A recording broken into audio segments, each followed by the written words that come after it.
继续来看台东高中游泳池已经用要30年啊，因为几年来拢是抽地下水，下底嘛卡一层水仙。学校惊学生去找到，佮建议讲会当穿袜仔来上游泳课。目前体育署已经派人来看过，讲会斗3天找经费来换过滤设备。国立台东高中是原来少数有标准游泳池的学校，不过东部水质就灰质较悬，会附伫的游泳池内底较歹清。最近1、2年传出学生上游泳课，脚底互就灰质脆片挂种意外，学校真无奈建议学生穿袜仔上游泳课，互民众感觉安尼真奇怪。穿袜子然后碰到水，那个感觉湿湿的，还蛮恶心的。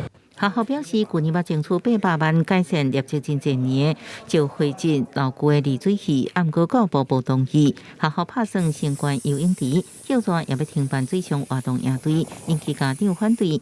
教部甲行政院东部办公室派专家到现场会勘，发现池底水仙确实严重，可能要用华东基金协助改善。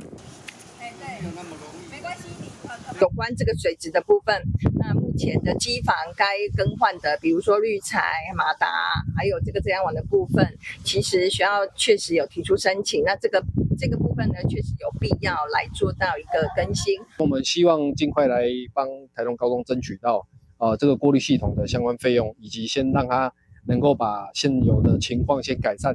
有民众认为，其实应该穿畅水鞋啊上游泳课，不过学校表示，应强制学生去买，才建议学生穿袜仔，造成误解会改进。今学校已经加派进着用水岛清除池底水仙，希望在校园应恢复举办水上活动营队。记者综合报道。